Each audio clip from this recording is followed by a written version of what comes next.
Vous savez, j'ai combattu toute ma vie. Je suis une personne très intrépide. Je crois tellement en Dieu et je ne crains personne.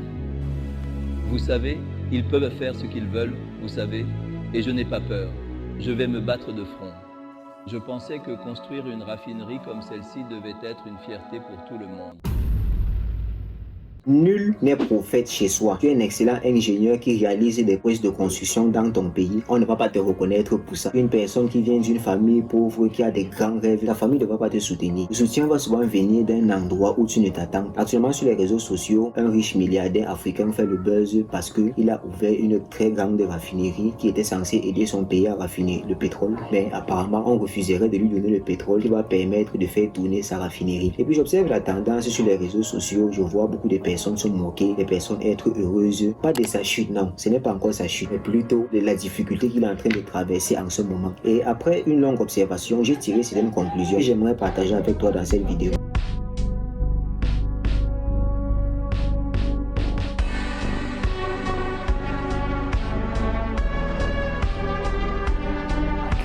Beaucoup des investisseurs se moquent également de lui. Ce qu'il faut d'abord comprendre premièrement, c'est que pour qu'on se moque de toi, il faudrait que tu sois un modèle. Déjà à l'époque de Galilée par exemple, il avait dit que la Terre est ronde et il a été décapité pour ça. Et des années plus tard après, on a réellement constaté que la Terre était ronde. Mais est-ce qu'on pouvait recoller sa Terre? Bien sûr que non. Aujourd'hui même c'est pas encore possible malgré les avancées technologiques avec l'IA. Donc pour simplement dire que parfois des personnes qui ont des grandes idées, des grands visionnaires vont être contestées de leur vivant et parfois ils vont être appréciés à leur mort. L'exemple palpable de ces riches milliardaires nous fait comprendre ceci. Lorsque tu es une personne que tu vas vouloir entamer tes projets, généralement tu vas être seul, tu vas devoir faire face au mépris, à l'injustice, généralement venant des personnes qui sont les plus proches de toi. Comme le dit l'adage si bien, l'ennemi n'est pas loin. L'ennemi c'est une personne qui nous est proche, parce que les personnes qui ne te connaissent pas auront souvent tendance à t'apprécier, à vouloir voir où est-ce que tu vas en venir, où tu vas aller. Et les personnes qui te connaissent généralement ne veulent pas que tu ailles plus loin, parce qu'ils t'ont vu grandir, ils sont en train de se comparer à toi et ils ne veulent pas que tu les dépasses. Je vais te prendre un exemple simple. Voici un jeune homme qui veut vendre des babouches et il fait part à ses parents et à ses amis du fait qu'il voudrait vendre ses babouches et il commence à essuyer donc des moqueries de ses amis, parce que c'est une personne qui a énormément fréquenté, qui a une licence mais qui constate que telle marque de babouche peut réussir vu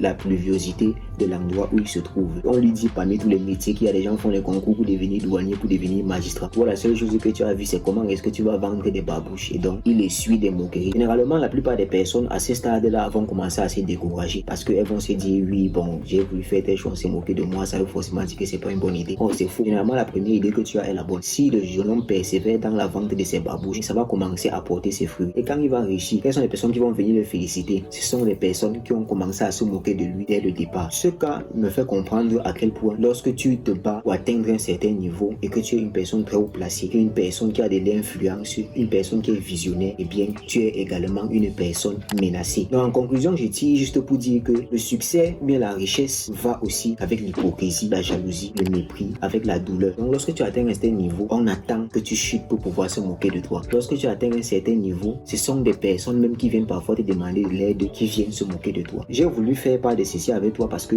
j'ai été un peu choqué de voir sur les réseaux sociaux à quel point on se moque de cette personne. Pourtant c'est une personne qui a une très grande valeur pour l'Afrique, une personne qui a réalisé de très grandes prouesses et qui est un modèle pour beaucoup de jeunes entrepreneurs. Comment on peut voir un modèle donc qui est censé refléter cette lueur d'espoir, ces personnes même qui sont le modèle, qui sont l'exemple sur lequel on s'appuie pour pouvoir dire qu'on peut aussi le faire. Vous savez, c'est quelque chose d'extrêmement choquant de se rendre compte à quel point l'humain peut être heureux de la souffrance de son prochain. Si tu es jeune et que tu écoutes cette vidéo, je voudrais surtout m'adresser à ceux qui sont pauvres. Tu dois prendre conscience du fait que si tu veux atteindre le succès financier dans ta vie, eh bien, tu vas d'abord être seul. Il va falloir que dès le départ, tu te supportes moralement, financièrement et mentalement. Parce que tu vas pas généralement réussir dès le premier coup. Ça va demander énormément d'efforts, énormément de tentatives de réussite, et dans ces tentatives, tu vas devoir t'améliorer de manière perpétuelle pour atteindre un certain niveau. Le deuxième point, c'est que très peu seront les personnes qui vont venir t'encourager, et l'endroit où tu vas attendre le soutien ne va pas souvent venir de là. Le soutien va venir d'un endroit où tu ne t'attends pas, d'un inconnu, d'un client, d'un étranger. Ils préfèrent quand tu viens taper les mains devant eux. Là, ils sont très heureux. Mais lorsque tu as des idées révolutionnaires ou que tu veux t'émanciper, il faudrait qu'on t'endorme. Ne croyez pas que vous êtes à l'abri lorsque vous êtes déjà au sommet. Non, Donc, lorsque vous êtes au sommet, il y a aussi des personnes qui sont là, dont leur but ultime est uniquement de vous détruire ou bien attendre votre chute pour pouvoir se moquer de vous. Faites des bons choix tant que vous êtes encore jeune. Moi, c'est Fotambo. Si tu viens d'aimer ce que je viens de partager avec toi, n'oublie pas de t'abonner, de mettre un like et surtout d'activer la cloche de notification pour recevoir mes prochaines vidéos.